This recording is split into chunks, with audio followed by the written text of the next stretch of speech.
Assalamualaikum warahmatullahi wabarakatuh.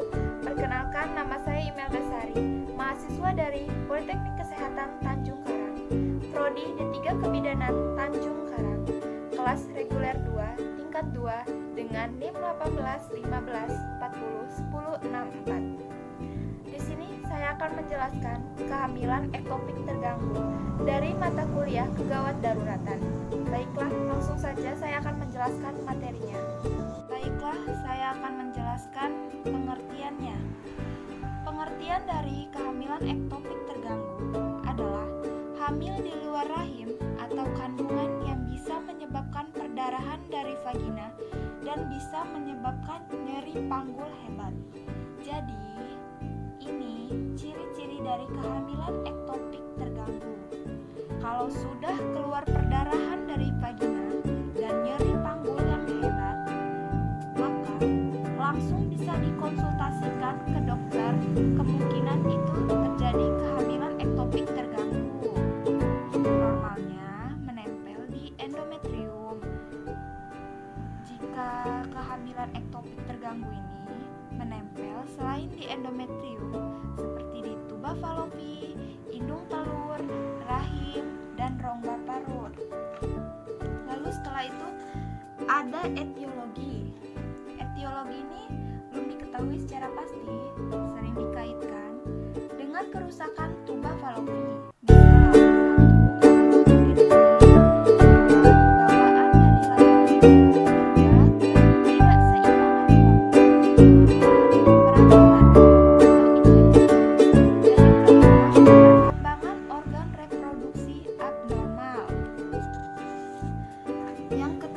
Ada faktor resiko.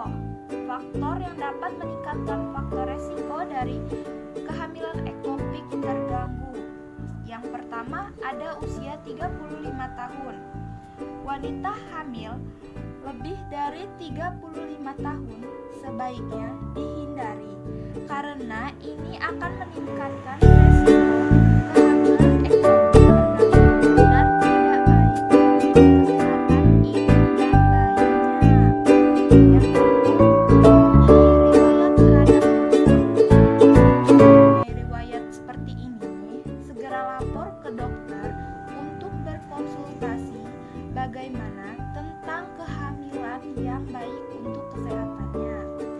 Lalu setelah itu, yang ketiga, menderita PMS atau yang disebut dengan penyakit menular seksual seperti sifilis, gonorrhea, HIV, dan AIDS.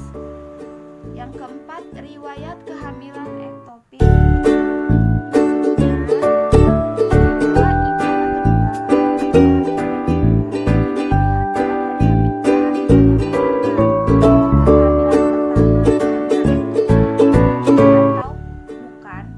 Kehamilan pertama ini kemungkinan di kehamilan kedua akan terjadi kehamilan ektopik terganggu, tapi tidak selalu terjadi ya.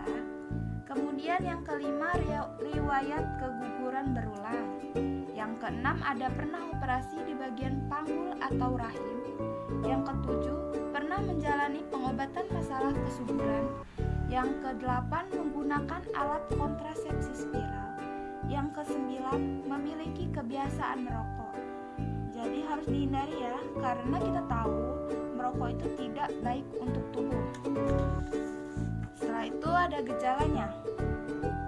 Gejala ini cenderung tidak menunjukkan gejala awal, tetapi mirip dengan kehamilan biasa. Seperti kehamilan biasa, kita tahu merasa mual, payudara mengeras, menstruasi terhenti.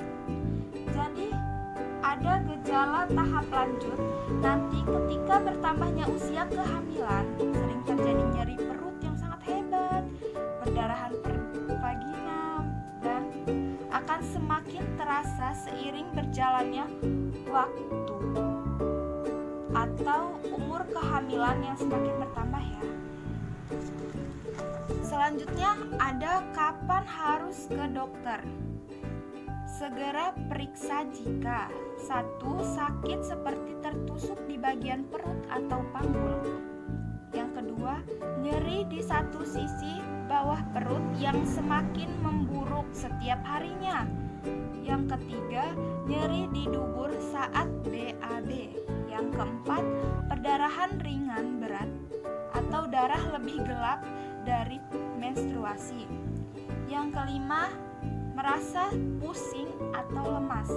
Yang keenam, diare. Jadi tanda-tanda yang di atas ini bisa menandakan pecahnya tuba Falopi.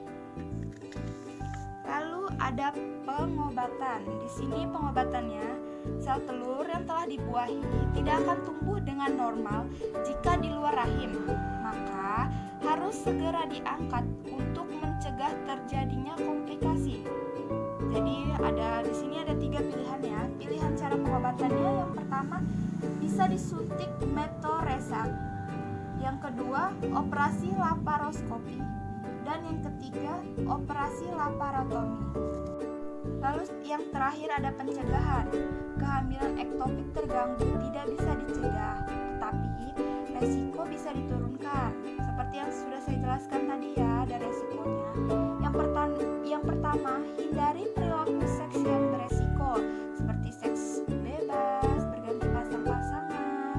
Yang kedua, hindari merokok. Kita tahu bahwa merokok ini tidak baik untuk kesehatan. Lalu setelah itu, ibu hamil juga dianjurkan tes darah. Bagi ibu hamil ini penting ya, dan USG rutin guna untuk dapat mendeteksi kehamilan terganggu